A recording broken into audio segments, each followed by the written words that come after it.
Welcome to the all-new Marvel Roundup, the Southgate Media Group guide to the Marvel Comics of the Week. As always, I am Phil Parrish, and joining me is... Charlie Esser! Alright, as always, the big pal's on my side, so I will start with Death of X number 4. You said you did get a chance to look at this one? I did get a chance to look at this one. It was. I think someone earned their no prize this week. Oh, if you mean me, yeah, you're right. Yeah, I mean you, Mister. I got you figured out Marvel Comics. You think you're so swift, but no, I saw it all. I knew it all the time. And what does Charlie mean by that? Well, and the final issue of this mini-series, it opens up 50 kilometers southwest of Madrid. The X-Men and the Inhumans are battling, and the X-Men bring in the mutant Alchemy to change the Terrigen Cloud. It changes color from green to red, and now it's non-lethal to mutants. Yeah, but did it bother you that they didn't say what they turned it into? And it's like, don't you think that maybe now this red cloud's going to have some completely different bad effect on the world? You know what I mean? Yeah, I guess, what's Terrigen Mist? I mean, they just basically changed it from one fictional, element to another, so... Yeah, well, exactly. It's like, maybe you shouldn't be breathing that adamantine mist or whatever the heck it is, you know? Mm-hmm. But my whole thing is, why were the Inhumans getting mad? Weren't they be like, okay, good, maybe the mutants will, calm down now? Oh, no, they actually have covered this. The reason why the Inhumans don't want to stop the clouds is because the mists are sacred to them. Mm-hmm. And so it's like, no, you can't interrupt the Terrigen. The Terrigen has to be out there. If you corrupt the Terrigen, you are basically... going into their Holy of Holies and, not being nice in there, You're basically messing with what is their most sacred thing. It's, and for them, it's also a very physical thing about it, Mm-hmm. Now, truth be told, I don't understand exactly why they couldn't just figure out a way to recapture the Terrigen Mist so they could go back to only giving Terrigen Mist to the people, who wanted it, but that would have seemed to me like the practical thing to do, because it's not like they used to just willy-nilly give out the Terrigen Mist, but no, I do know why they wouldn't have wanted that to happen, because I do see why that was a particularly negative outcome to them. Yeah, I mean, I get, yeah, you're exactly right. They should just find a way to vacuum it up. But yeah, I get that it's sacred to them. But I mean, when something that's sacred to you is like killing off a portion of the population of the Earth, I'd be like, yeah, okay, yeah, well, it's no one ever said the. Well, I guess their view is, well, just we'll, now that we know it's poisonous to mutants, we'll work on evacuating every mutant. So. Any mutant who knows the Terrigen Cloud is coming, since we can track it, we'll try to keep it away from everyone. And if we can't keep it away, make sure you're out of town by sundown. Mm-hmm. Because it's a big, slow moving cloud. It's easy enough to avoid. Mm-hmm. Especially if you have mutant powers. Yeah. So like, if you have powers, I think you should be able to hop a bus in your absolute worst case scenario. Yeah, so basically Alchemy changes the cloud so it's non-lethal now, but it ends up killing him because he had to touch the cloud to change it, so... Yeah. So then Cyclops tells the rest of them to stay back while he goes to face Medusa and Black Bolt. And here... if I hadn't seen the spoilers, this is how I knew I was right when he's...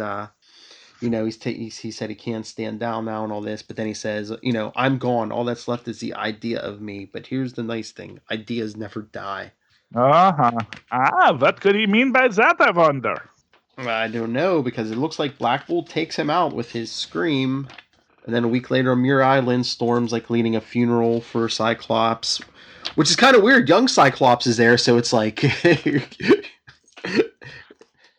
Yeah. Well, yeah. I mean, I would be freaked out if it was me.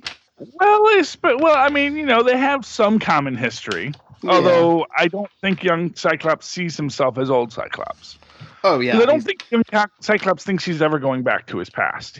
I'm sure he thinks whatever was back there, because we know that young Beast got back there and didn't see anything important enough to tell everyone else. So, which I'm sure. So, theoretically, young Cyclops knows this.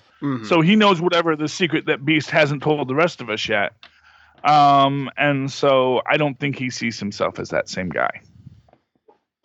Yeah, I think he's even said he's seen too much to be that guy.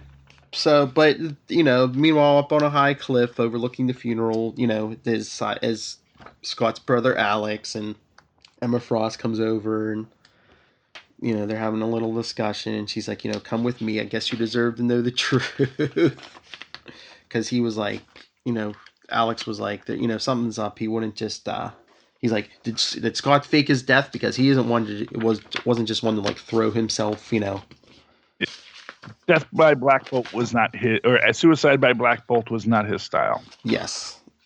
And then, meanwhile, in Limbo, Magic goes to get, I think it's the Inhuman Downer, and basically, it seems to him like he's been stuck in hell. So he's like, I don't want to see mutants. I don't want to see Inhumans. I feel like I was lied to. Just get me out of here.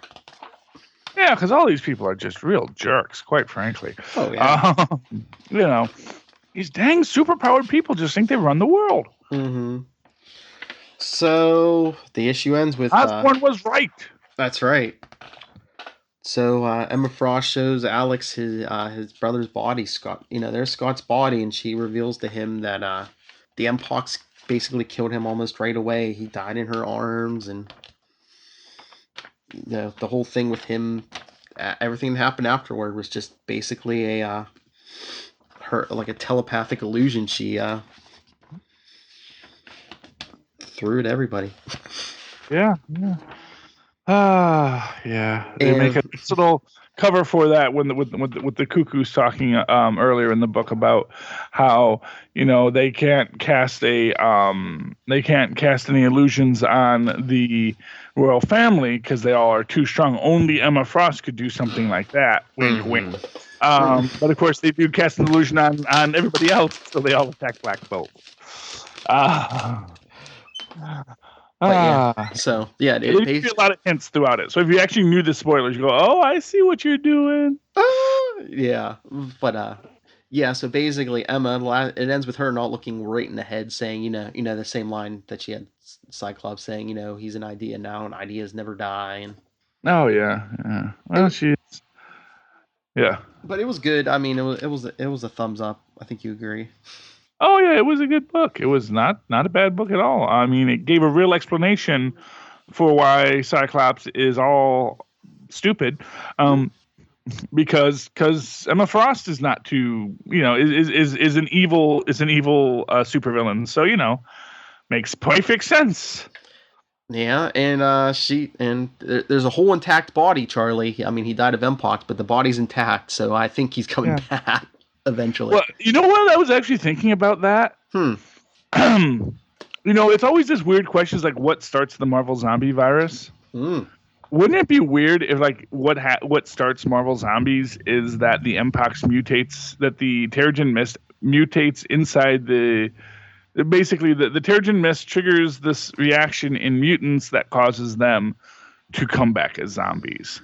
And then once they're zombies, they can spread the zombie apocalypse. So there you go, Marvel. Brilliant idea. You ever want to explain one more way to explain the Marvel zombie apocalypse?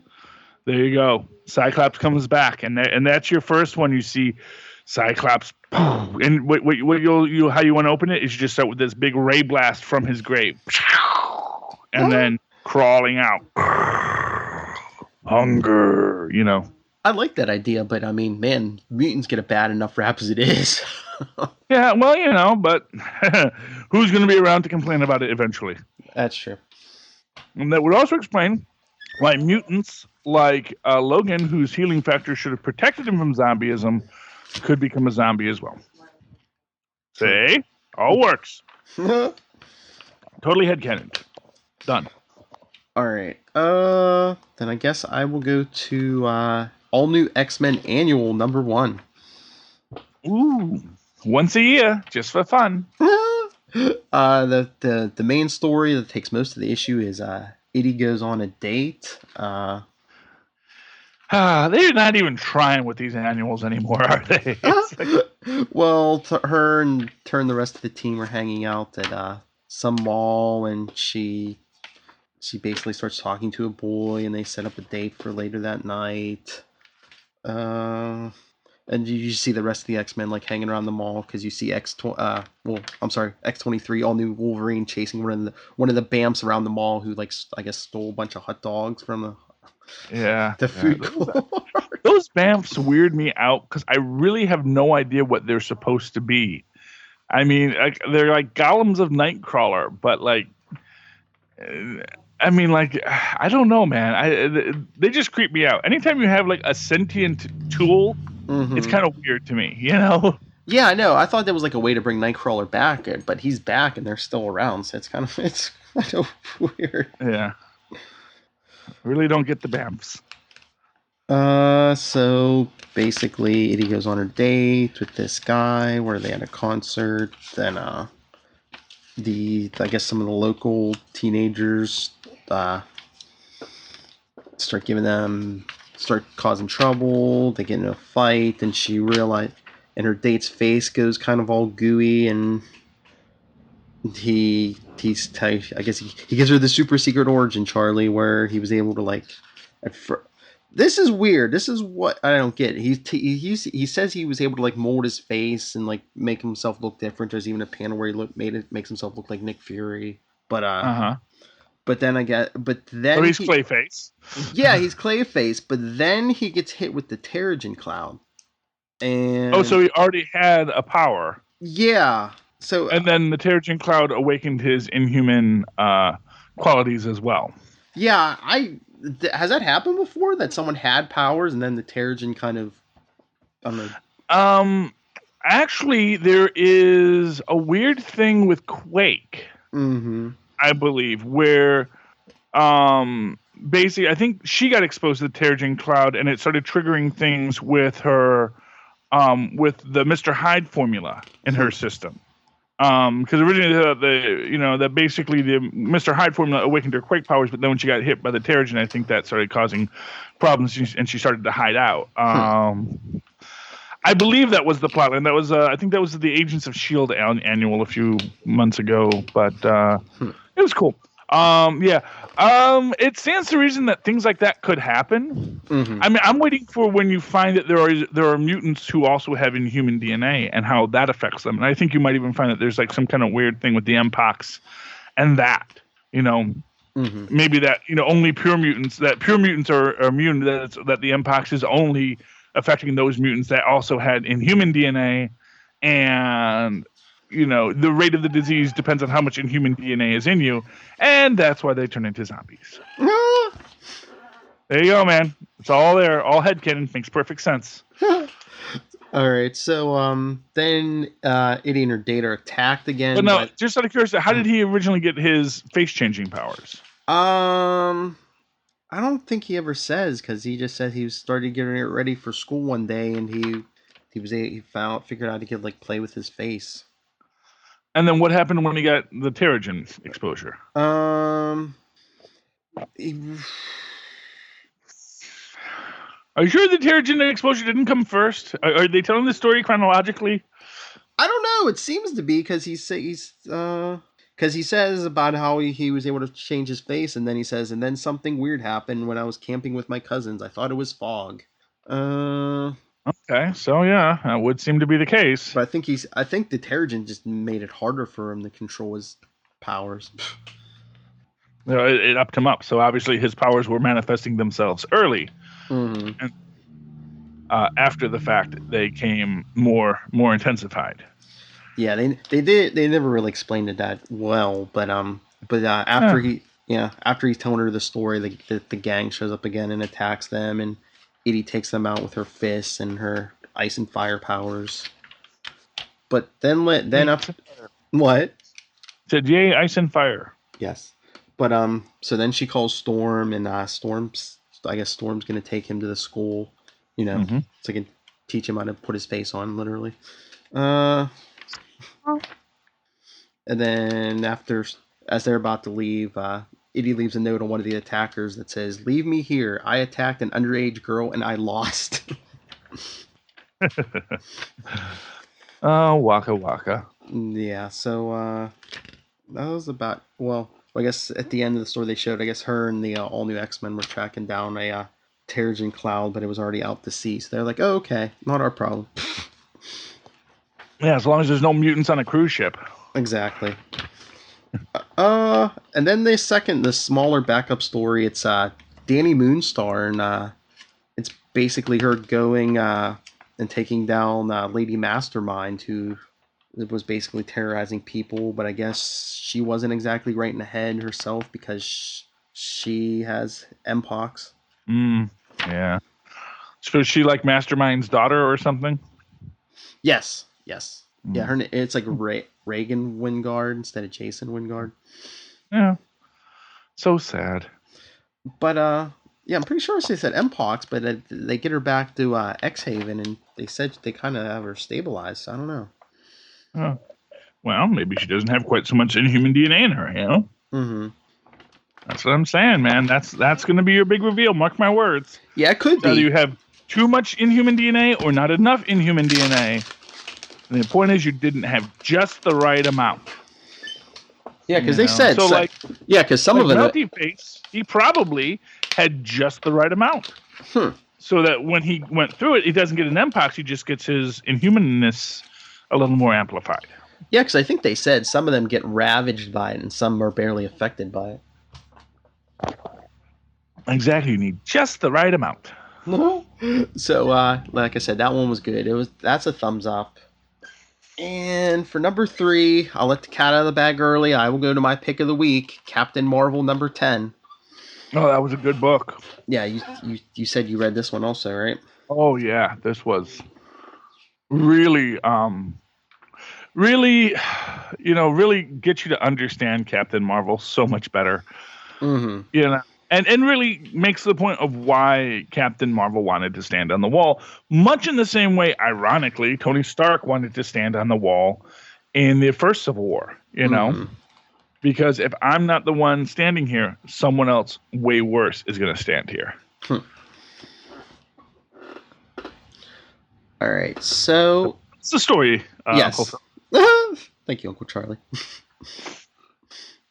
All right, so the story opens up where last one left off, Alpha Flight Space Station, where Captain Marvel's basically duking it out with Alpha Flight because they want to leave. She says, "Fine, you can leave, but there's a traitor, so no one's leaving until you're properly vetted." Alpha Flight doesn't want to hear that until the security force comes in. Yeah. Tells them they're under arrest, and Sasquatch says, "We want to speak to our rep." Yes. Who's Philippe Beaulieu? Bollier. Beaulieu, yes. Actually, it's Beaulieu. So he basically tells Captain Marvel, there's the Secret Empire's storing weapon WMDs in New Mexico, and we're shorthanded, so he sends her out. Yeah. And so Aurora's telling him basically, we're none of us are traitors. He's like, "Oh, I know, it was me." And, oh yeah, which we did learn last issue that he was the villain of the piece. But we learned his identity this issue. I don't know what kind of facelift he got, but it's that old Alpha Flight villain, the Master of the World. Yeah, which is fun because they do a callback later where he's the one who says, "Wait, why is the Master of the World up there? Isn't he dead?" And he says, "Yes, but some supervillains are never more dangerous than when they're dead." Yeah, gave himself away. Yep. So he basically does the mustache twirling and tells Alpha Flight his whole plan, and then breaches the hall, making it seem like they did it because he thinks he's going to kill them in the vacuum of space. But Carol Danvers comes back. She knew something was funky the whole time. She knew it all along. Just like the elder dog from the Clue Club. Mm-hmm. I knew it all the time. And then what does the Master of the World grab to try to fight her, Charlie? The Thunder Sword. Yes. Yeah, the Thunder Sword. And he gets all 1980s Secret Ward out. He sort of refines his look a bit, be a little more fancy.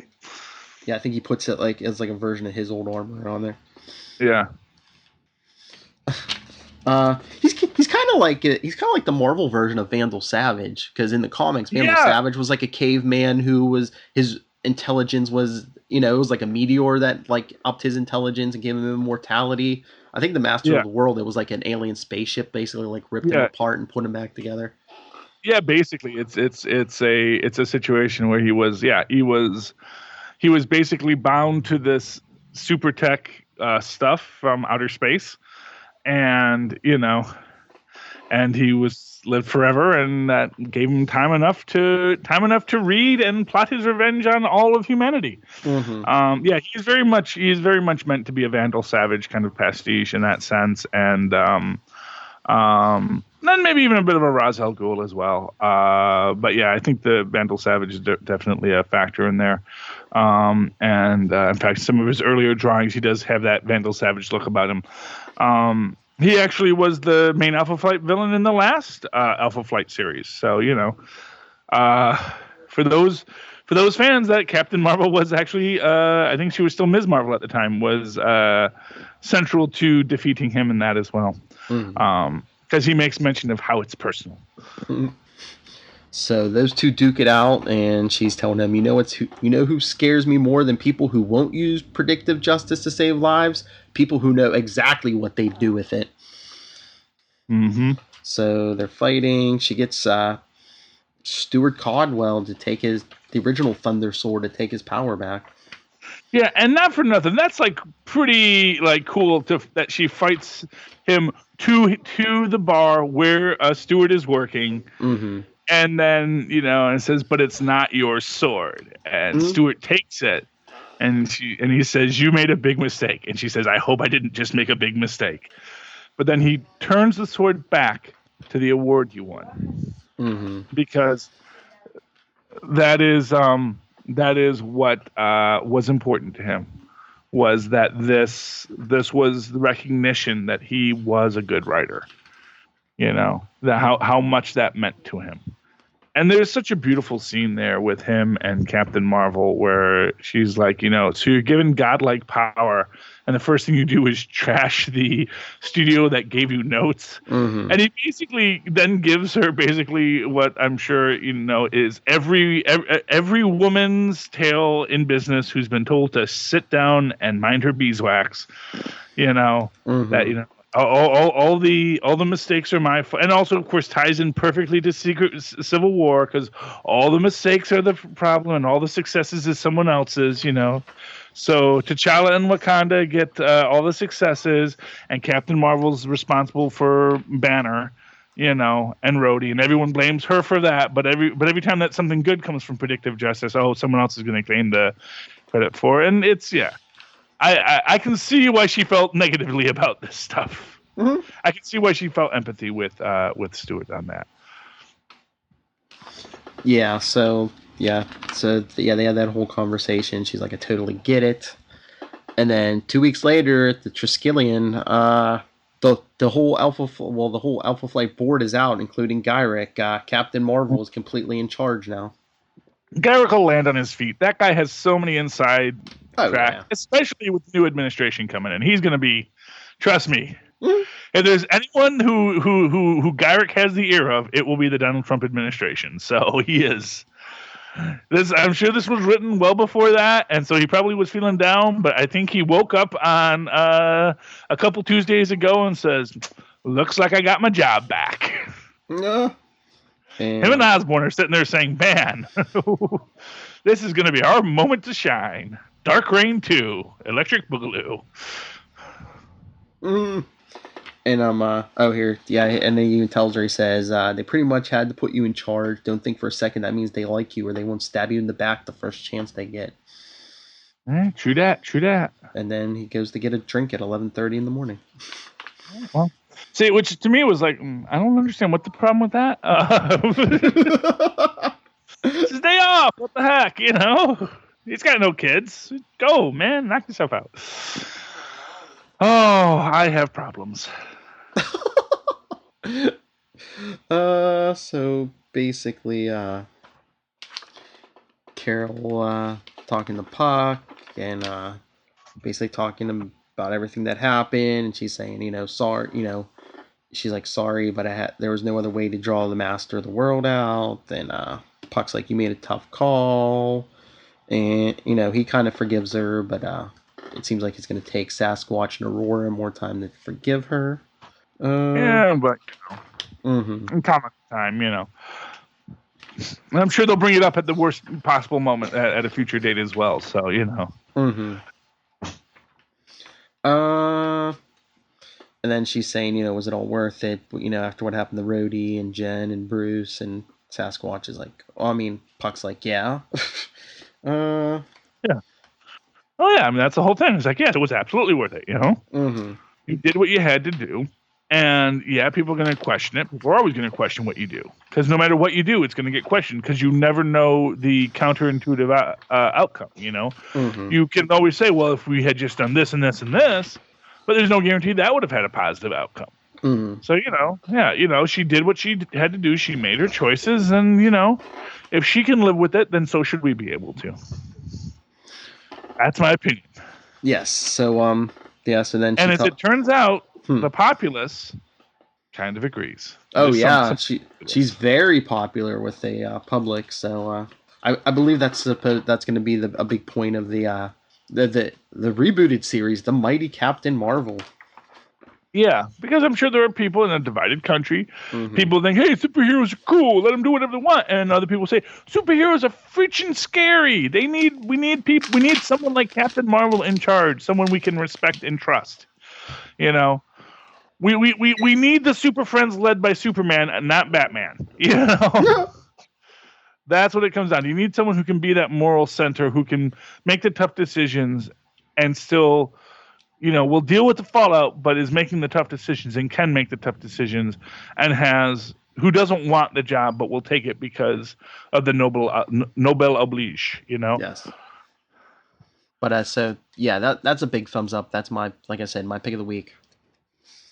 Very good. Well, and I think that'll bring me to my pick of the week. What the heck? Let's get them all out of the way. Venom #1. And this was a large pickup, man. In fact, I had to leave a couple books at the store today, so or on Wednesdays. So I always make sure I grab some extra books when I do, to make up for the fact that I'm, leaving some books there to buy later. And I was, I wasn't gonna pick this up until I heard what the conceit of the book was, which is that the symbiote is a character, and it's going to be interesting how this actually plays out. Because what's fascinating about this, and I don't know exactly how the symbiote gets separated from Flash.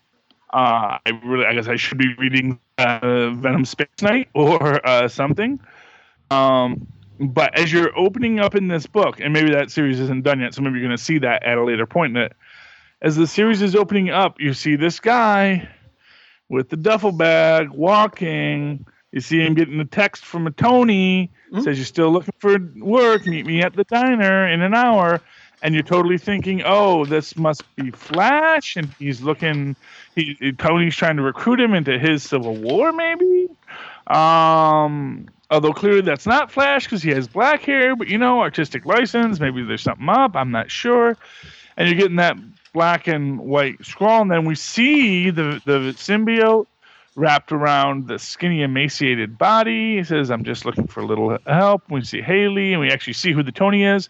We see that he's meeting with Mac Garrigan, which I thought was a real interesting choice for this. And I'm kind of going to be fascinated to see what happens, because it seems, I'll get to that at the end, it seems like a spoiler there, Mac Garrigan is none too impressed by Lee, because he asks him if he's ever killed a guy, and he says, basically,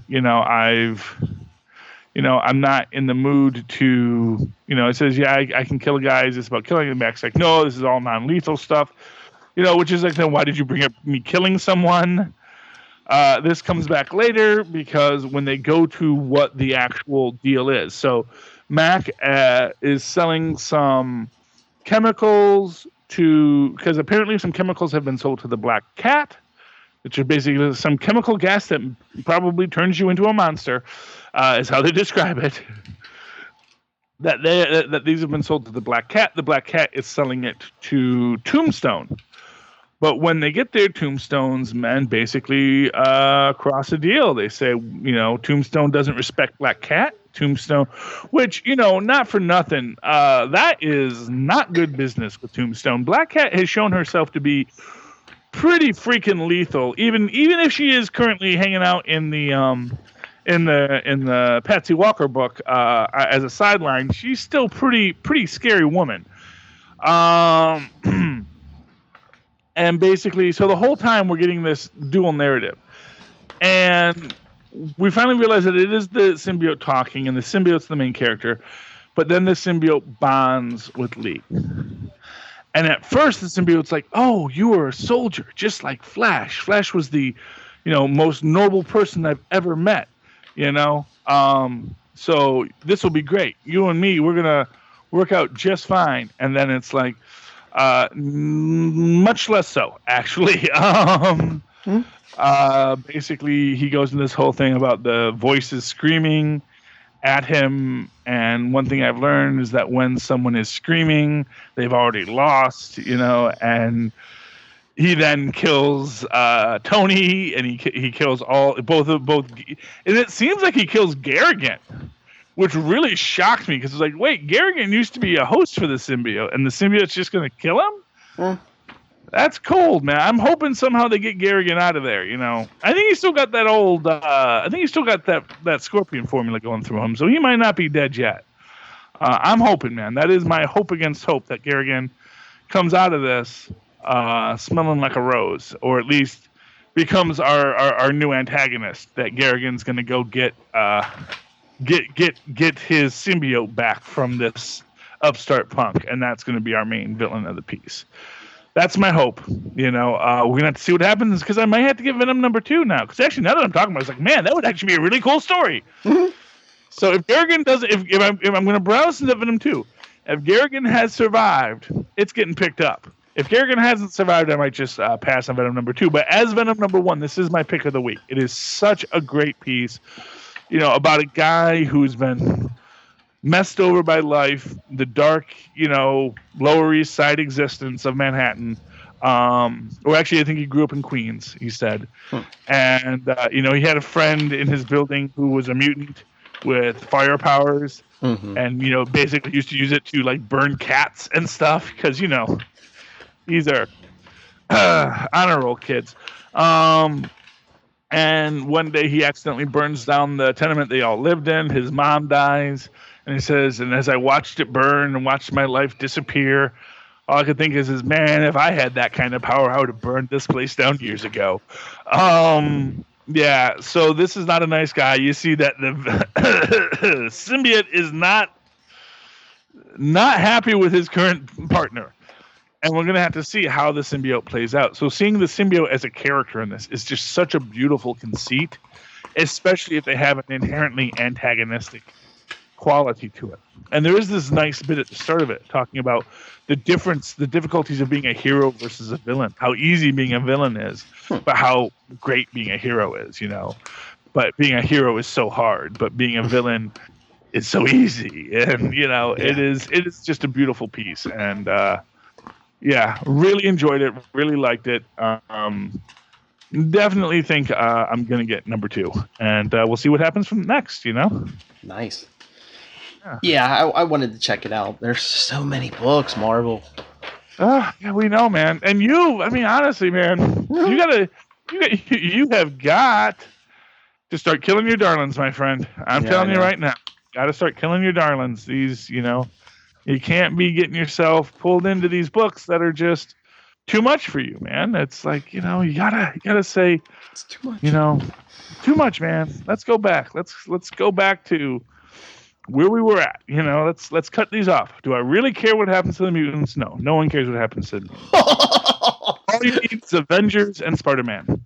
and maybe stuff that has to do with Fantastic Four. No one cares about the mutants. That's at Charlie Esser, 2 E's for quality. Yes, no one likes mutants. They are awful. All right. Well, then, I guess I'll start my other three. We'll go from Venom to an old friend of the symbiote, Deadpool, and Deadpool Too Soon #2. Ooh. When, I don't know, I don't know if this one takes place out of continuity, because, I mean, you'll see why in a couple minutes here, but, it's all canon now, Phil. well, like, I don't know. Says it happened, it happened. Well, okay. We'll see how you keep saying that. Well, for anyone who doesn't remember, Deadpool and Squirrel Girl are looking for the murder of Forbush Man, so they're talking to everyone who was there that night. So they were interrogating Rocket and Groot when this, Squirrel Pool shows up. The hybrid of Squirrel Girl and Deadpool that was created in the teleporter accident. Yeah. That's not good. So they fight. So the four of them are fighting her. They finally take her down when Deadpool stabs it through the stomach with his sword. And of course they're asking Rocket and Groot about that night. They're not really getting anywhere. So they leave with Squirrel Pool. Then once they're gone, Rocket and Groot are attacked by a shadowy figure who I'm thinking decapitates Rocket, or at least attacks him with the axe, and then he throws Groot into a wood chipper. Bum bum bum. But did you see a body? Maybe these were LMDs the whole time. Maybe, I don't know. Yeah. I mean, it could be an alternate universe tale. They're never quite clear on that.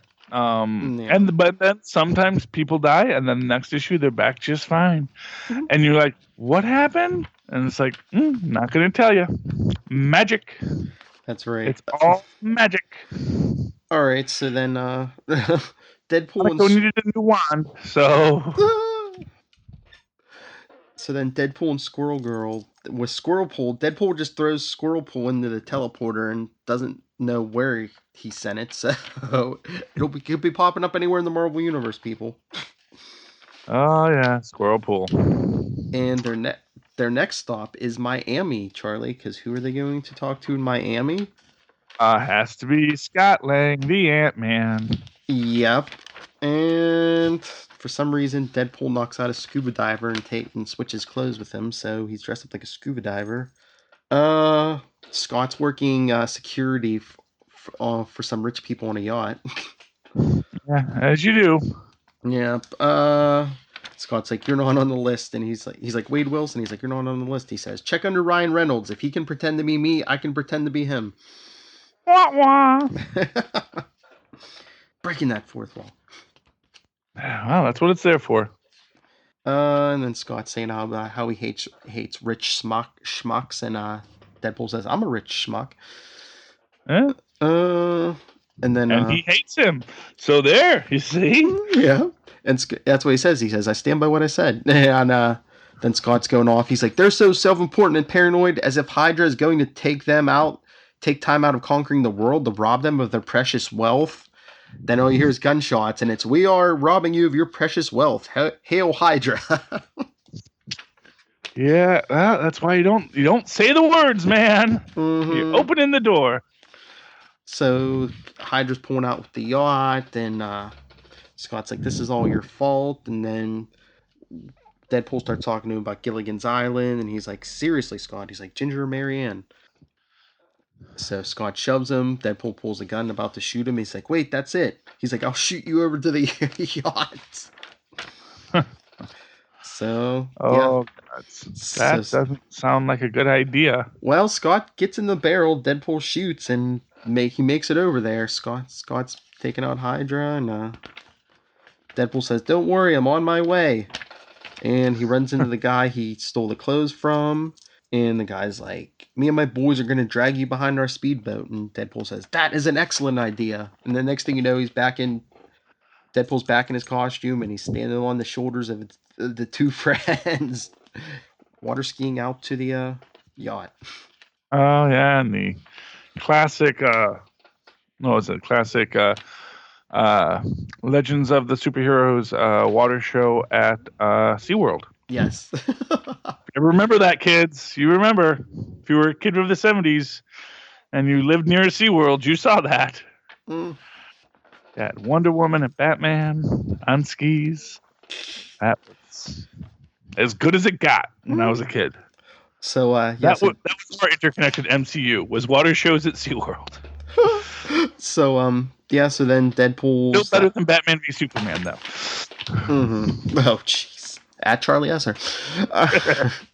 All right, so Deadpool's jumping on the yacht. You have Avast, mateys, Tally Ho, our landlubber, and then he just starts going all. I've had it with these bleeping snakes on this bleeping plane. It's a boat. It's a boat, actually, though.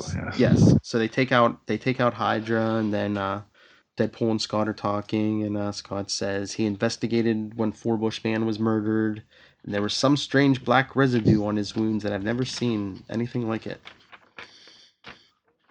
And then Deadpool says, well, since we're on a ship, and Scott says, no way, but I guess Deadpool talks him into holding him on the front of the ship so Deadpool can say, I am the king of the world.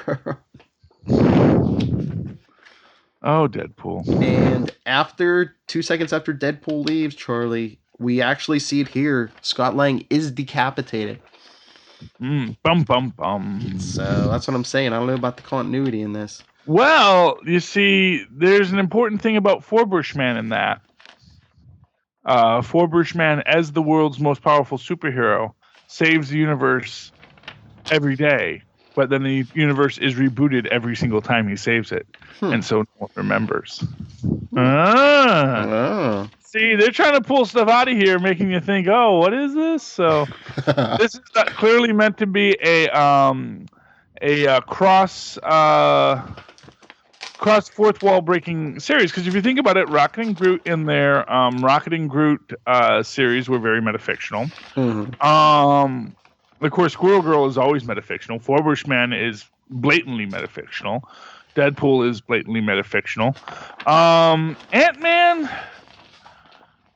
you know what? When Ant-Man was doing the Future Foundation, they got very metafictional in that as well. When they start discussing, like, the rules of supervillainy and what colors and costumes you wear. So this could be a metafictional adventure. Still canon, but metafictional. All right, so after Scott Lang is decapitated, Deadpool heads home to Shikla, who goes to prepare him dinner. And so Deadpool's sitting at the table, his phone goes off. Squirrel Girl's calling, and his ringtone for Squirrel Girl, I get knocked down, I get up again. You're never going to keep me down. Yeah, well, she does. Yep. That is the legend of Squirrel Girl. So that's when on the final page, Deadpool sees what's for dinner. It's Duck L'Orange, and guess who the duck is, Charlie? Oh, not Howard! Well, he's still alive, but he's on a spit. He says, get me out of here. Where's the spit? Okay, I guess it's just tied to his back. It's not up through him, then. No. Yeah, no, he's just tied around it, yeah. Yeah. See, that actually doesn't work for cooking things on a spit for the most part because, the ropes burn.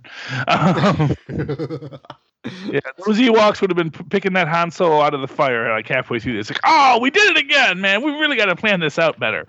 But this was good. Ewoks eat humans. Remember that, kids. But this was good. It was a thumbs up. And from the next issue's cover, it looks like, Deadpool, Howard the Duck, and looks like Doctor Strange next issue. So. Oh, him again. Him again. Okay. Leave us alone. All right. Then I will go to the 2 Spider-Man books. I'll start with Amazing Spider-Man Annual Number 1. Say that 3 times fast. Amazing Spider-Man Annual Number 1. Yeah, there's 3 stories? Yeah, 3 stories in here. The first. Good. What? Are any of them any good? Yeah, the first one, Mask of Death. Peter's in Mexico City. He's presenting the Benjamin Parker Scholarship for Young Scientists to Mateo Rodriguez. Yay! Remember that name, kids. It's going to come back. Yeah, because Peter says, hopefully we can work together one day, Mateo. And he says, of course, right? Rodriguez Industries will always be open to collaboration. So Yep. He's going to be a big fancy man someday. Peter goes, you have one thing I never did, confidence. When you start the hostile takeovers, go for Stark's company first. Yeah, well, that one's pretty much that's low hanging fruit right there. Yeah. I mean, Doom just walked in and stole armor. It's like, please, that hack just went and grabbed stuff. And clearly, it's like this kid could take over Stark Industries tomorrow. So then there's what seems to be a big earthquake. Peter changes to Spider-Man, saves Mateo, but then some kind of a monster named It's Papalotti. It's Papalotti, yes. It's Papalotti, yes. So he calls Parker Industries for info. Because I guess it's a monster from Aztec legend. So he in Aztec legends, one of the something demons from the stars, she stands for purification or rejuvenation through the sacrifice of that which is precious. Uh-oh. Yeah, so he's just trying to web her up. There's a legend that other gods imprisoned It's a Papalotti in a tomb in the Aztec city of Tenochtitlan, which is located... Wait, is she a giant spider? It looks like she has wings and she's kind of skeletal. Okay. Yeah. No, because it was the Aztec goddess, spider goddess that Osborn freed from the super max prison that was underwater. Mm-hmm. I was suddenly wondering if this might have been her, but I guess not. No, because they're saying she was probably imprisoned in a temple, like underneath the city, but the earthquake kind of opened it up. But of course, there's some kind of ancient happens. Yeah, but of course, there's some ancient artifact, like a mask thing that Spider-Man has to get, which he gets. Good thing there was an ancient artifact. Mm-hmm. But it wasn't just an accident, Charlie. There was a villain, someone we've seen recently, who was behind the whole thing. Oh, was it the Jackal? No, we haven't seen him in Spider-Man recently, but it was Diablo. Diablo! Oh, I wonder if this takes pre or post Infamous Iron Man #1. Maybe pre if Doom has him locked up somewhere. Oh, or maybe this is part of the Infamous 4's master plan. Bum, bum, bum. Yeah, you watch. Infamous 4 is coming. And especially if they can humiliate Parker and retake the Baxter building, as is their right as the Infamous 4. Because for what it's worth, Mad Thinker, the Diablo, and Doom were all members of the Fantastic Four in the Future Foundation. When they had to fight the Wizard, when Wizard took over AIM, and he had to bring in Valeria convinced him to bring in the other villains because they had to think villain-like, Mm-hmm. So, you know what? I'm seeing a pattern here. Mm. All right. So, you go on with your story. Sorry. Yeah, the second story is Neon Dragon. It takes place in Shanghai. Oh, wait. We don't get a resolution to that story? Well, it looks like Peter traps the monster, whatever it is, in the artifact, but yeah, no, basically at the end we just see Diablo has the artifact, so. Yes. Because Doom will need that when he releases the monster again. Maybe. That the Infamous 4 can defeat, because of course he has to build goodwill among the hoi polloi. Because I am good now. I do not all just immediately believe me. Because you're kidnapping people and forcing them into service to you. And you're still Dr. Doom and still a villain, clearly. Just saying. That's what okay. So the next story is Neon Dragon. It's in Shanghai, where Cloak and Dagger are at Parker Industries. How are those two crazy kids doing? Well, I guess they're getting checked over after Mr. Negative affected them a few months ago. Yeah. Because I guess Dagger's been feeling weird, but I guess that the one doctor's telling them, tells her you may be suffering from withdrawal. Oh yeah, dark force withdrawal. Mm-hmm. Just like what's her name had Whitney Frost in Agents of Shield, or that thing with Peggy Carter. Mm-hmm. But then Mr. Negative's forces break in. They say for the next few hours you will be under the sway of Mr. Negative. Okay. This guy again. I thought he could only touch people once. He has some kind of, I don't know if it. That's what I thought, but there's also he has his power was he had a power where he could do it, but now he has some kind of drug too. Okay. So he's got some Purple Man juice flowing.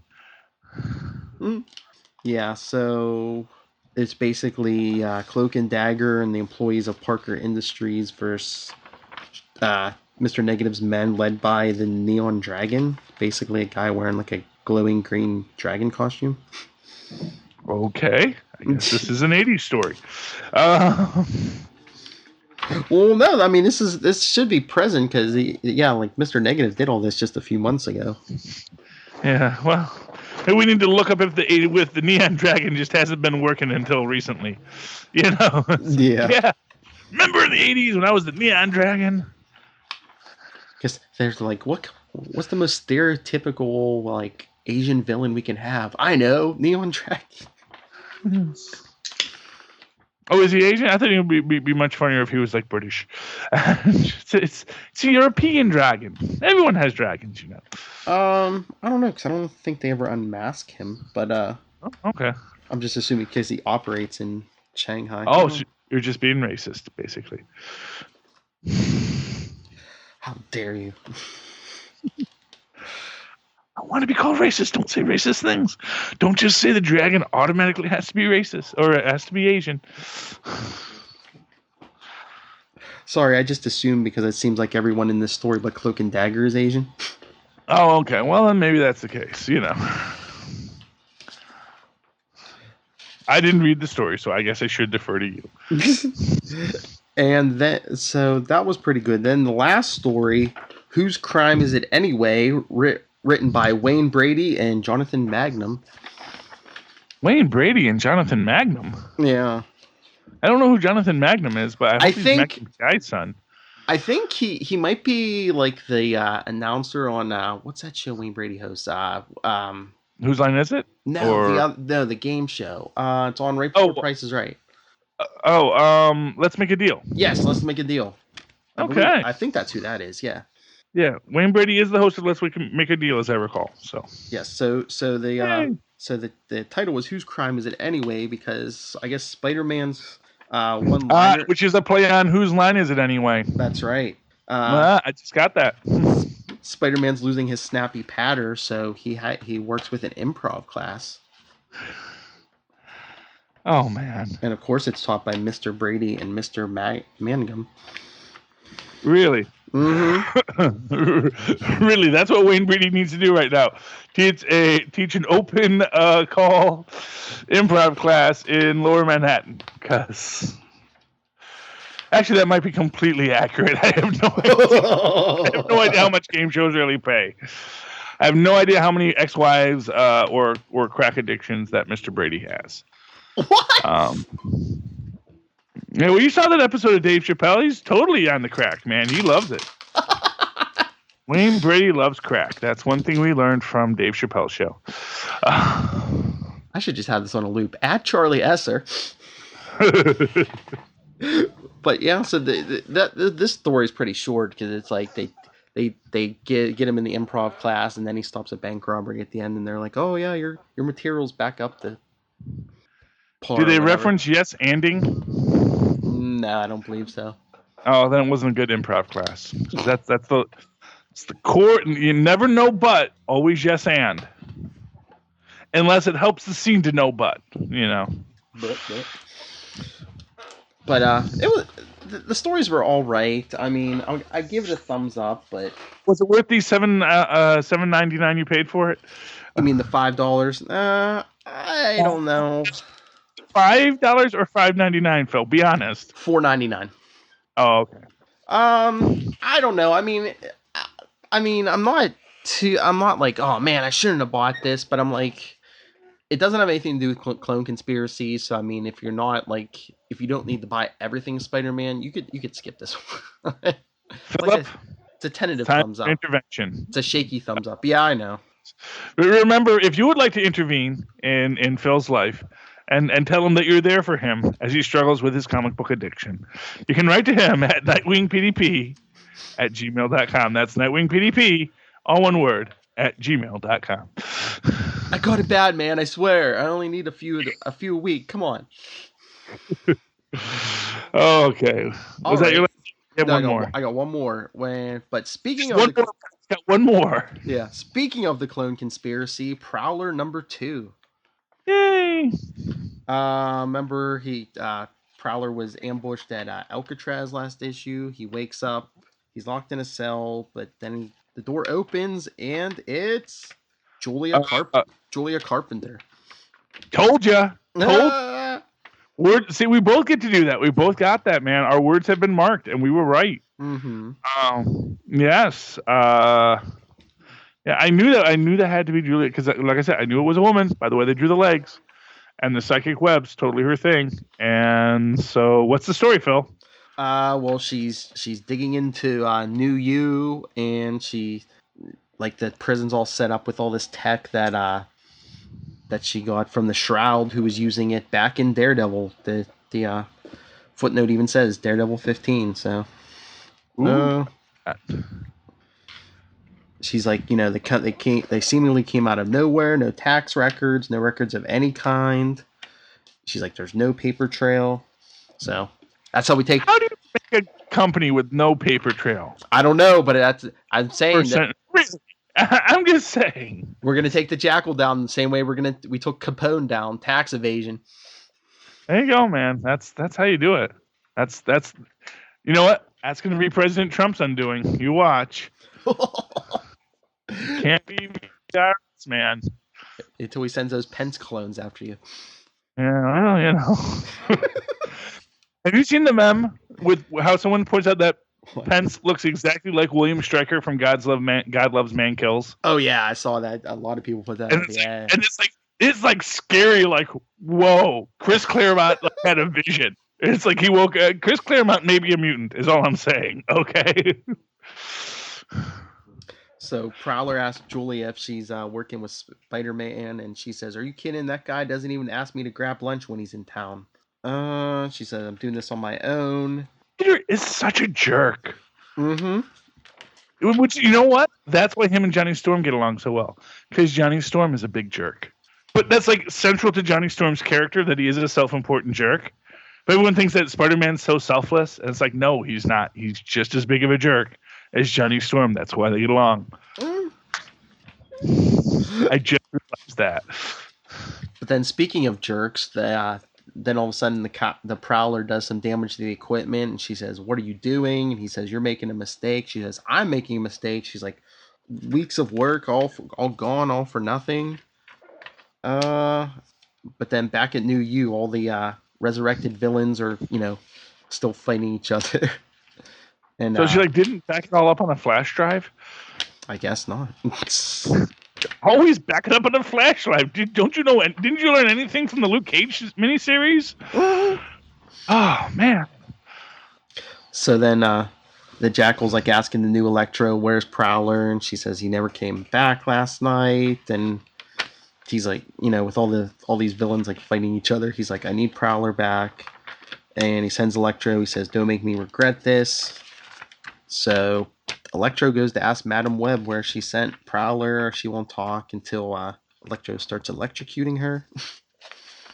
Mm-hmm. I really don't think Jackal thought through any part of this plan. Of course not. Completely, really? See, you know what that tells you? Has to be a Parker clone body he's in. Didn't slow Otto down, did it? Yeah, well, no, that's what Otto says. It was that stupid Parker brain I was stuck in. That Parker brain is what screwed me up. If I had just had my normal Otto brain, I would have been fine. But I was stuck in that inferior Spider-Man brain.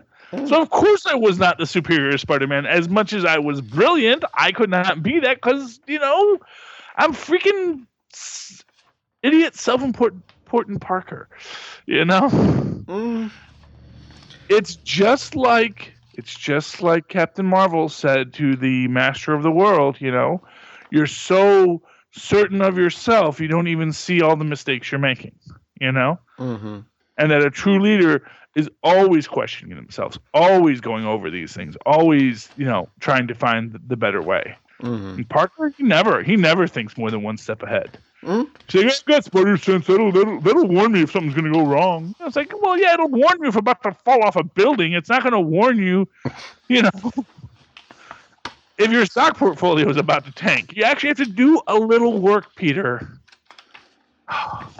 Parker.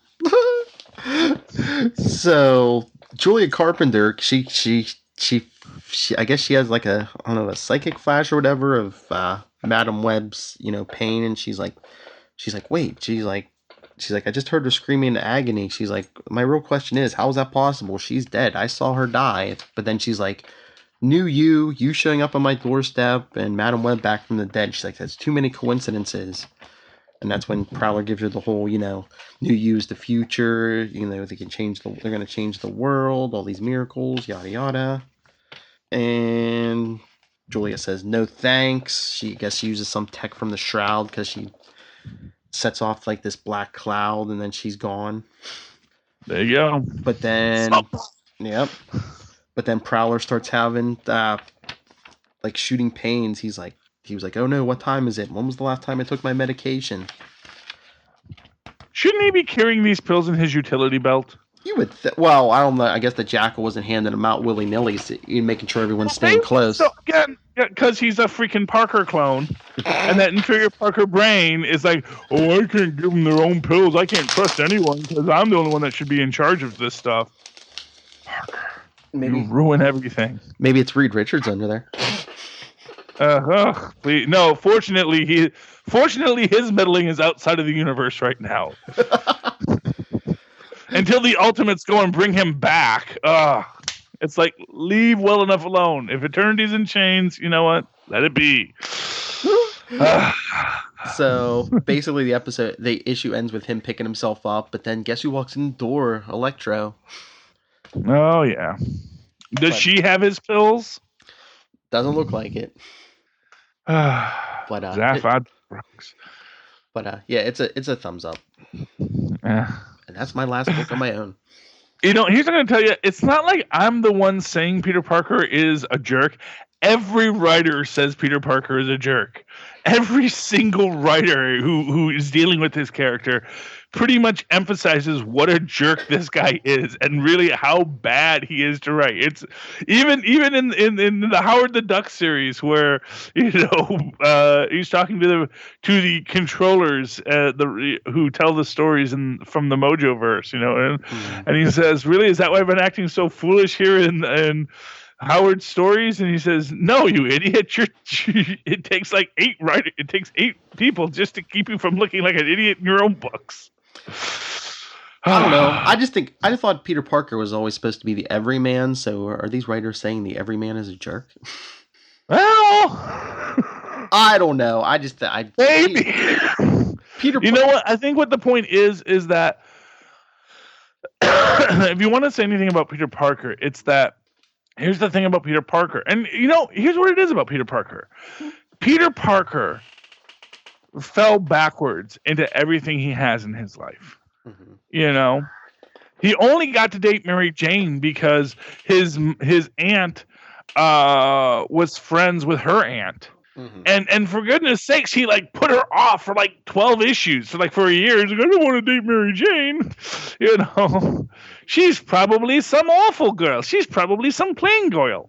It's like everything happened that Peter Parker has, it was given to him. It's given to him that he has superpowers. And even when he gets superpowers, it's not like he goes, oh, I'll be a hero. It's like, no, I'm going to go make everyone look at me and see how cool I am. I wear a mask and be Spider-Man. And then, of course, his uncle dies, which gives him a reason to be a superhero. And then he gets to be all moody, broody superhero.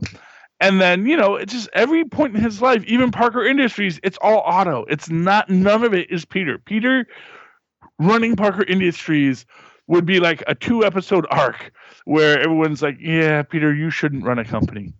Why don't you go back, take some pictures for the Daily Bugle? That's really your sweet spot. I'm just saying, All I know. He only won the Pulitzer for the Century Post picture because the Century posed for it. Because the Century decided to give him a shot of the Century over the city without his mask. And that's how Peter won the Pulitzer. And then, of course, the Century erased that from everyone's memory. I don't know. All I know is maybe Peter's reaching a little too high because he's a lot better in Renew Your Vows, and that's like classic Peter Parker working at the Bugle. Yeah, but you know why? Because first off, that's Peter's sweet spot. Mm-hmm. It's Peter just being a guy, and it's Peter with a kid and a wife. And there's nothing more humbling than having a kid and a wife. You have a kid, suddenly you're like, oh, fudge, I got like stuff to do. It's like, it's like suddenly all that great power, great responsibility stuff. It's like, this is my responsibility. Okay. And I got no power. Much like you said in your beautiful interview with, what's his name? Kieran. Kari Andrews. Kari Andrews today. Peter Parker, when he feels powerless, he has no power. He has no responsibility. And that is the beauty of the Renew Your Vows story, is that here he is a man whose responsibility is greater than his power. Mm-hmm. And so he puts his responsibility before his power. Whereas in this universe, he's always putting his power before his responsibility. He says, with great power comes great responsibility.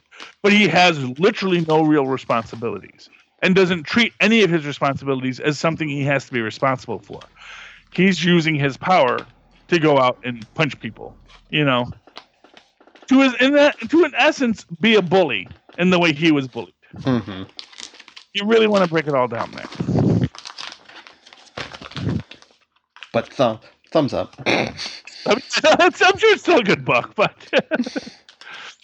sorry, I'm just tearing down this poor Peter Parker guy. Never even met him. Okay. So, what's your other book on your end? My last book on my own was Doctor Strange and the Sorcerer Supreme. For the life of me, I have no idea if I actually read the first issue of Doctor Strange and the Sorcerer Supreme. I might have passed on it for whatever reason. I did pick up this book, and it's pretty good by the second issue. I'll say that. 1 second. We wait. New York City, the future, where apparently there's a lot of blimps, because the future has blimps and holographic images floating in space. Because certainly, why not? We see that Hulkling is on the phone with Wiccan. He says he's on his way. He's just finishing up at work. We see they got a little boy who's a little Skrull kid, which actually makes perfect sense because obviously Skrulls should be able to completely switch their genders as needed. So I'm sure that is their joined kid, and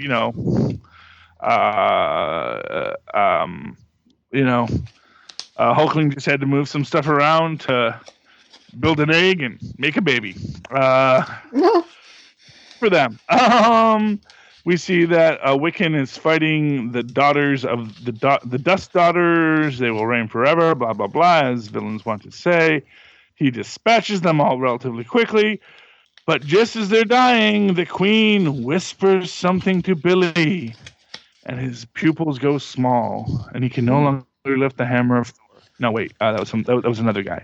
But Merlin grabs Wiccan, and then we flash forward to the scene where Merlin had just died, being eaten by this creature called, I think it's called the Other. It's basically complaining that Doctor Strange's magic is weak, and but Wiccan's magic is from the future. You will join us. We see, I think her name is Talisman.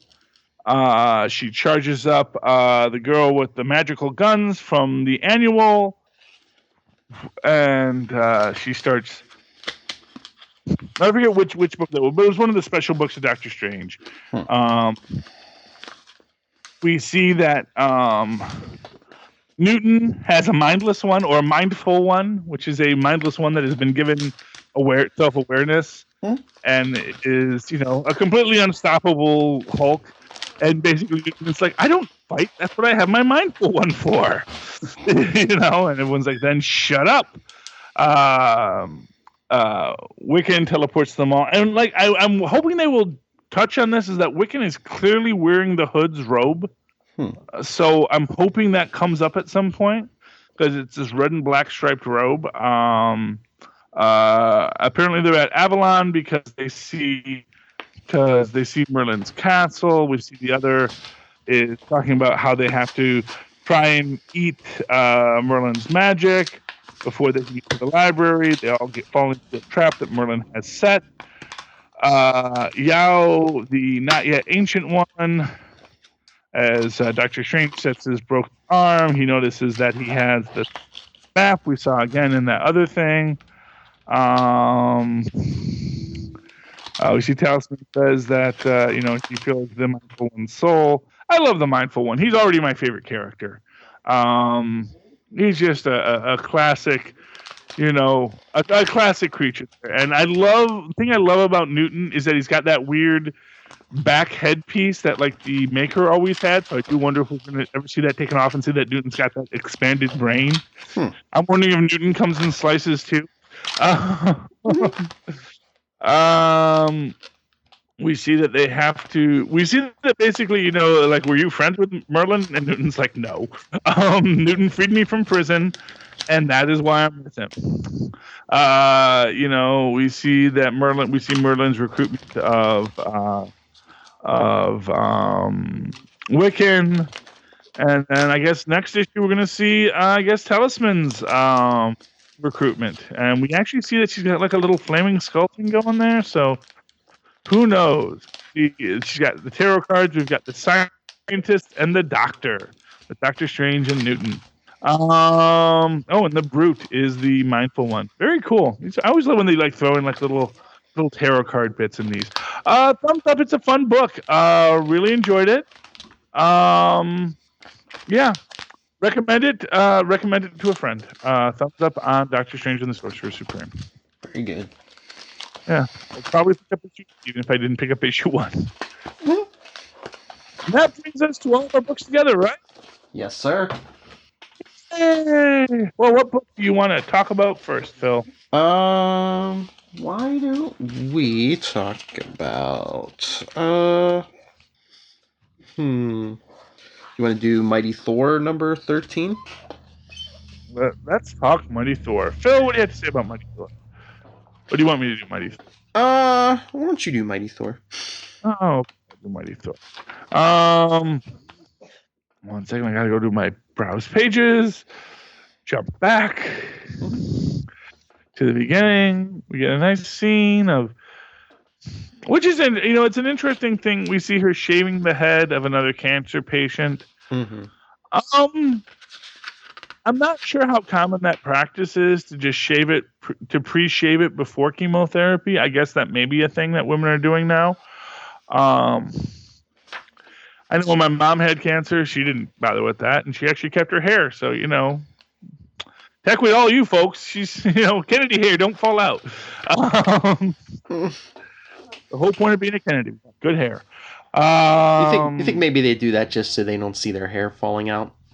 Well, yeah, I mean, obviously that's the point of it is, we do it preemptively. But the fact of the matter is that not everyone who gets chemotherapy loses their hair, And I guess it was like, if it was me, I think I would wait till I actually started to lose my hair.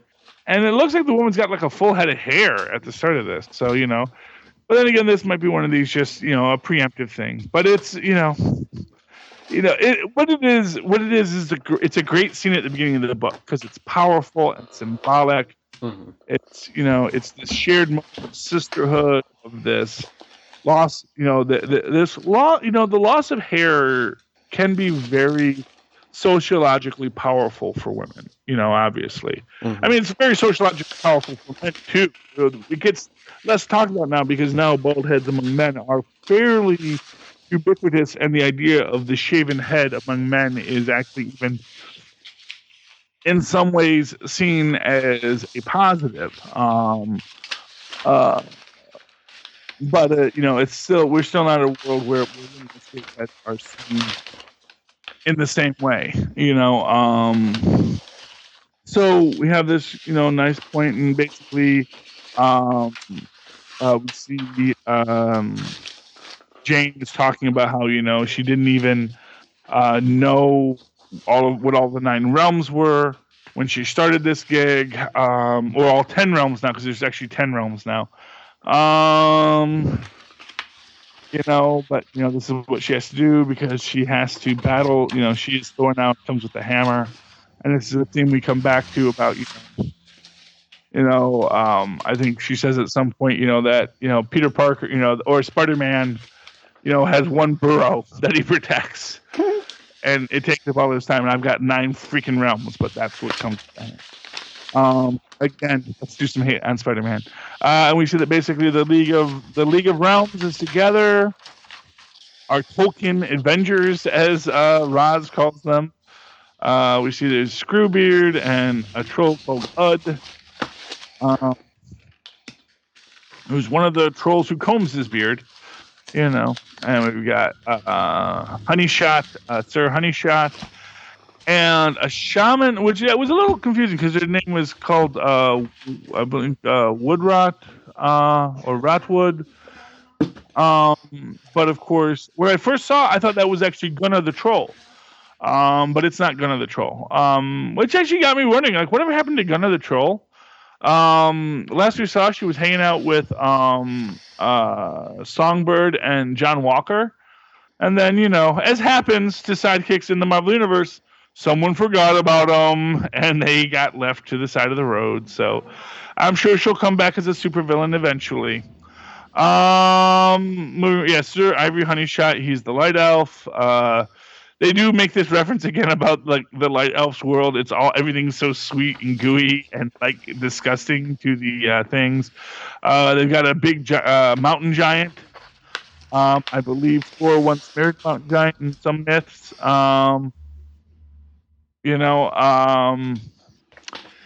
And let's see here. What else is there? Battle, fighting dark elves. Angela sees the queen. They're trying to rescue the queen. She bursts in, but of course, 'tis all an illusion. Mm-hmm. The giantess starts shooting arrows, which fall through the sky, and they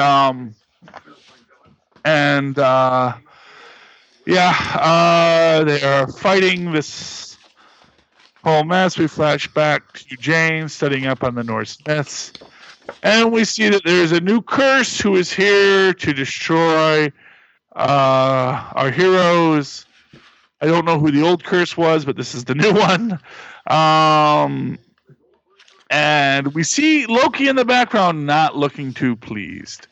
So, we're going to have to see what happens. I'm still waiting for Loki's big reversal, Loki's big betrayal of the evil ones. But we'll have to find out.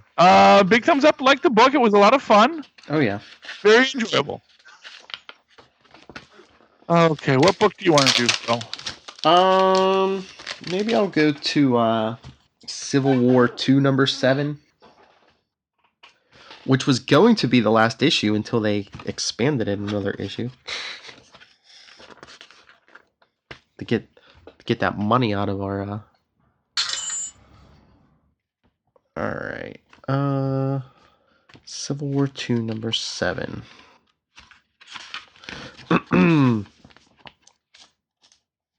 Charlie, you still there? Yeah, I'm right here. I'm Okay, listening. Sorry. Okay, I'm sorry. Yeah, no, I couldn't hear anything. All right, it starts off in New Adelan, where Ulysses looks like he's having a vision, and meanwhile, from his point of view, it looks like he's talking to Old Man Logan in the possible future Old Man Logan comes from, where Logan's taking out one of Hulk's sons. Yes. I found this very fascinating, especially because, like, for the first time, he doesn't really seem to understand what's going on.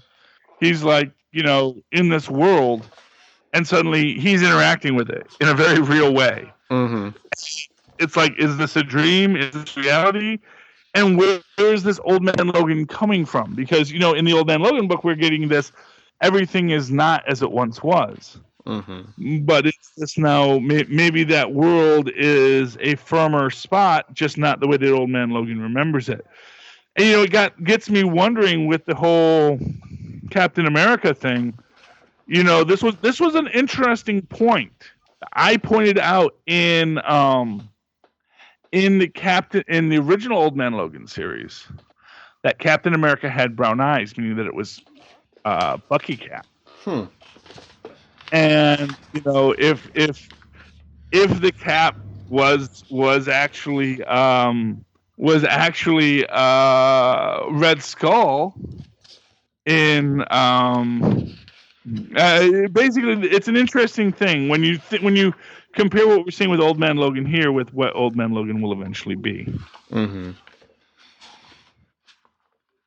Yeah, it's I think it's the first time he's actually interacted with a vision. I mean, they said he, like, everyone who sees the vision can, like, feel it, like they're there, but I think that's the very first time he's actually talked to someone.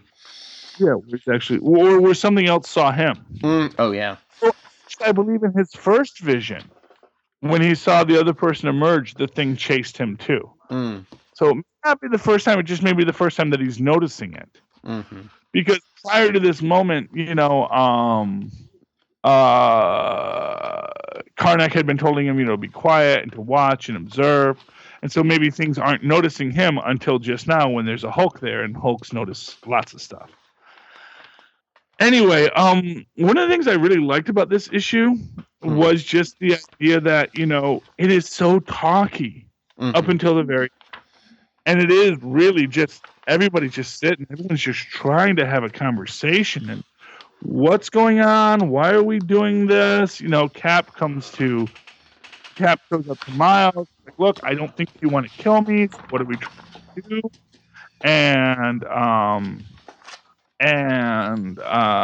And Captain Marvel shows up, and it's like, we're just trying to figure this out. And of course, when she tries, and when Miles is like, okay, well, let's see what we can do, and then what prevents that from happening, Phil? Tony Stark. I told you that was him in the big armor. It's Tony Stark. Oh yeah, it's just like, Tony Stark. Why are you such a jerk? Have you been drinking the Parker juice? So are they trying to say that the whole conflict between Tony Stark and Carol Danvers is kind of pushing us more towards that Old Man Logan future? Because that's like one of the last things Logan tells Ulysses. He says, because he's like, what happened? What's the Inhumans away? And he's like, Tony Stark happened. Well, yeah, because what happens, what we're seeing here is that Tony Stark can't handle not being right. And what we got back with in Captain Marvel number 10, which is that, I can't trust Tony because Tony just is so certain he knows everything. He is so certain he's smarter than everybody else, and he's not. He doesn't know everything, and the reality is this data is out there, and we need to be the ones in charge of it, because otherwise someone else is going to be the ones in charge of it, and that's the painful crux of it. That is heavy the head that wears the crown, is that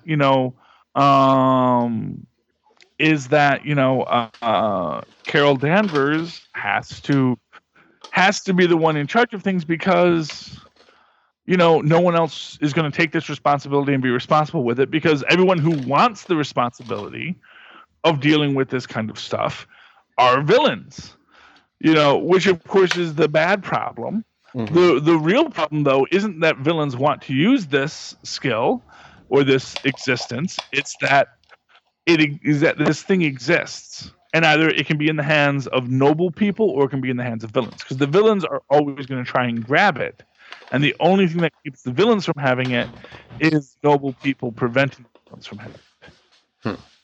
And Tony Stark is the villain of this piece, because Tony Stark is not thinking. Tony Stark is, he's being hysterical.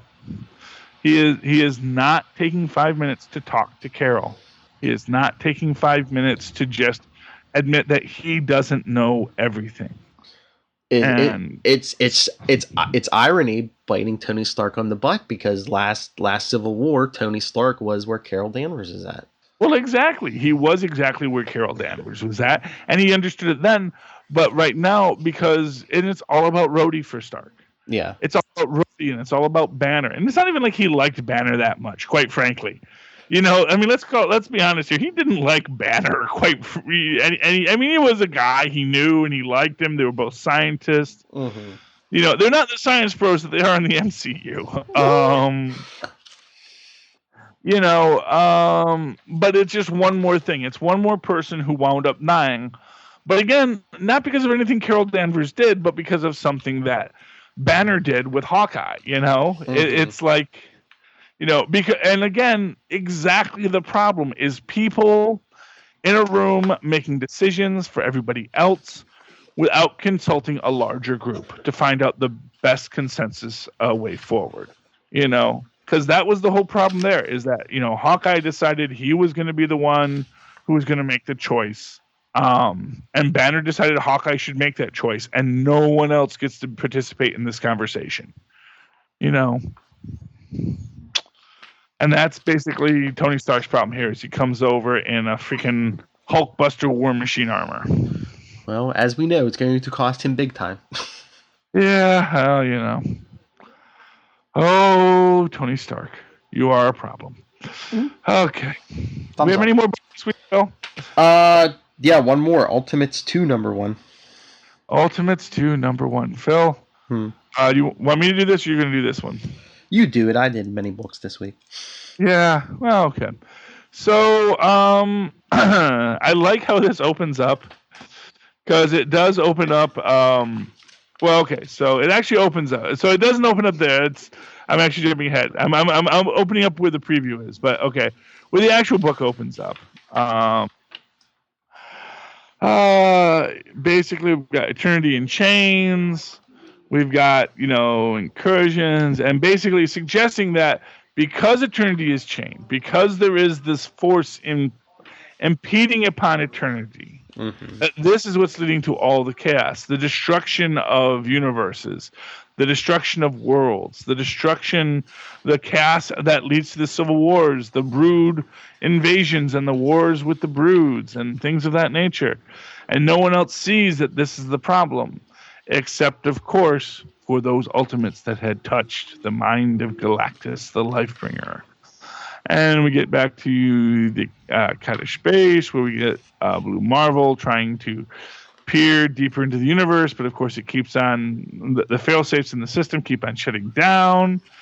I got you, scientist is like, I'm fine, don't shut down. I was almost there. We see a nice conversation with him and Monica. And he's like, oh, I'm trying to see the way the universe sees, you see the universe. And Monica's like, how?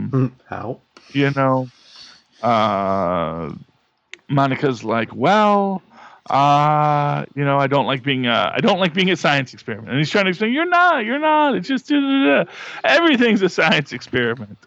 Classic Reed Richards Sue Storm here. Just like, what? I'm just a super scientist. I'm trying to figure stuff out. It's like, yeah, you're not really that fun. Ant-Man shows up and decides to, for no particular reason, throw a grudge at Blue Marvel. and again, for no real particular reason is he throwing a grudge at Blue Marvel, because it's like, you're gonna go, I'll be friends after this, but it's like, yeah, but right now I want to get my digs in about how much I'm mad at you. Then we go to Carol Danvers at this diner. They don't say where it is. Nope. Nope, that's okay. But of course, I'm guessing it's got to be somewhere in South Jersey. And I like Luke Charles, T'Challa's undercover identity. Well, yeah, wasn't that the identity Black Panther was using when he like first joined the Avengers? Because wasn't he working as like a school teacher or something? Oh, maybe, I don't know. I think so. I think that's like a callback to like his very first time with the Avengers. Yeah. But I love this wonderful thing they're doing with the art here, where they're like shifting Styles. Coloring design. Yeah, where we get into this very painted thing where he starts talking about the Panther, and then shifting back to a more traditional comic palette, and basically, don't even think you don't want to know what I would do if I, what I have sacrificed for Wakanda and what I am even now, it's just trouble at home, Mm-hmm. and then, sorry. Sorry. Yeah, I got a cold. Moving right along, we come to basically everyone's like, yeah, I'm dreaming about Eternity in Chains too. I'm dreaming about Eternity in Chains. And then we see Ant-Man comes. And of course, Black Panther prepares for everything just like Batman, except, I'm different now. And, no, that's not going to work. And let me zap you up and take you all to Galactus. And do you stand with Galactus? And Carol Danvers is like, look, we saved Galactus, but I'm not going to stand with him just because he's not eating a couple worlds now, but he's already eaten a lot. And then we find out who's the extra member of the team. The new leader of the Ultimates, America Chavez. Yeah, she's the boss lady now. Paramedic of the universe. I really like that. I really like that now Ms. America is in charge, and it was a great piece here. And I like this news take on the Ultimates. I like that they're not ignoring anything, that they're getting together with all of the baggage of everything that led the last Ultimates to fall apart. And we do get a nice callback to, we formed the Ultimates to deal with things like Galactus and the Infinite and all these things. And, when we started using it into a more traditional superhero team, that was the problem. But again, you get this nice callback to everything that was a success, is T'Challa's, and everything that was a failure is Carol's, Mm-hmm. So I like that, and I like America on the team. I like that somehow America was like the one apparently in the shadows on the whole thing. So that was all very cool. So big thumbs up for this, and really enjoyed it. Really enjoyed it. Very good, but we've been going a long time, but I have to ask you, who or what do you think that is reaching out to Eternity?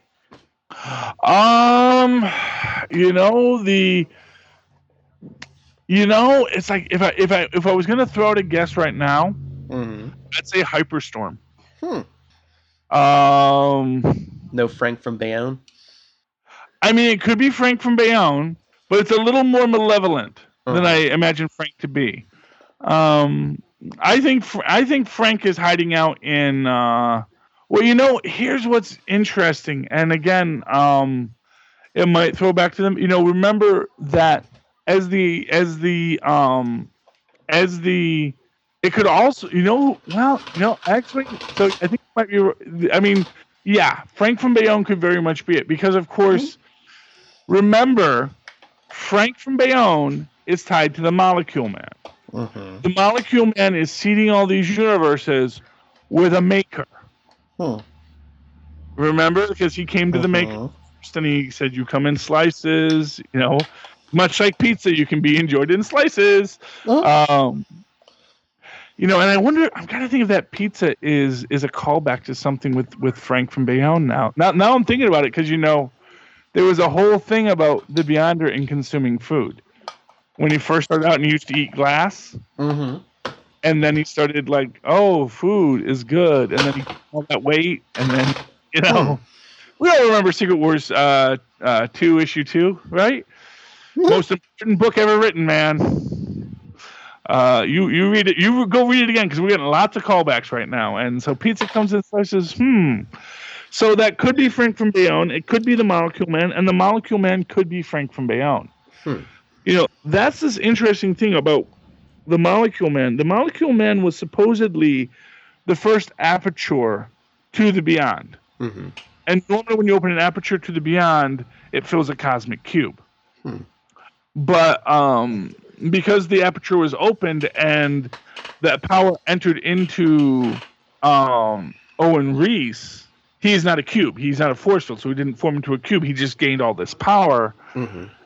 And the Beyonder gained the self-awareness, which, of course, then fractured into the Infinite Beyonders and yada, yada, yada. So, I mean, yeah, that could be Frank from Beyond. It could be Reed Richards chaining eternity. I mean, you get that in the final construct, too. I mean, it could be Franklin Richards. But it's like, here's what I'm going to say. If they do something not cool and interesting, it's probably Hyperstorm. If they want to do just an obscure callback, I think you can't get more obscure than Hyperstorm. But beyond Hyperstorm, I gotta say that I think you might be right. That could be Frank from Bayonne. That could be the Beyonder, the one true Beyonder, ruling over all things. Although, exactly where we get beyond the Beyond, that's the next question. And who changed eternity? And what's interesting is the idea that what's interesting is that the universe is being. Oh, so you know what that might be? The creature who has chained eternity is the Molecule Man. Ooh. But the Molecule Man is Frank from Beyond. But the Molecule Man, Owen Reese, is the venial human form that gave the Beyonders self-awareness. Mm-hmm. So while Frank from Beyond is bound to Owen Reese, it is a corrupting influence. And what we may get as our final breakout at the end of this story is separation of the Owen Reese from the Beyond. And then the Beyond can go back to just being the pure Beyond. That thing beyond all things. That is all that is and all that was beyond. And not the universe. Manipulative creature of the thing. And maybe Kobik will be the key to that. The key will be Kobik merging back with Frank and saying, let us go back to being the one. Let us go back to being the Beyond. Let us get away from all of these things that are chaos in this universe. Might be interesting. Mark our words. Yes. All right. Is that it then? That's 2 hours of comic books for you kids. I hope you enjoyed it. All for free. Alrighty. Alright. If you want to talk to us any comics, and please send in any reviews of anything we don't read, because believe it or not, there is actually stuff we don't get to. That's how much there is out there. But if you want to send your review in, you can always email us, marvelroundup@gmail.com. On Facebook, we are facebook.com/allnewmarvelroundup. Our Twitter is @Marvel_Roundup, and we're even on Instagram, Marvel Roundup. And we usually don't do this, but I want to mention this. Super Connectivity is also on Facebook, facebook.com/Super Connectivity Podcast. But now, Super Connectivity, he held out, but now Super Connectivity has its own Twitter account. Ooh. @SuperConnectPod. Yay! So please follow us there and follow. So @Marvel_Roundup and @SuperConnectivity. Oh no. @SuperConnectPod. There we go. All right, Charlie. Big week. Next week is much smaller. If you could just stop buying so many books, Phil, we would be home by now. That's all I'm saying. What do you mean I'm home? Yeah. Well, everyone listening to us would be home because they're all just sitting there in the train station waiting for us to finish so they can get on the train and go home. And they don't want to lose their Wi-Fi, Phil, because they may be live streaming us, I don't have a problem. You have a problem. All right. Well, until next week, come back and join us, and I guess I'll just be sitting here, trying to get my first 1 week without comic book chip. Good night. Good night.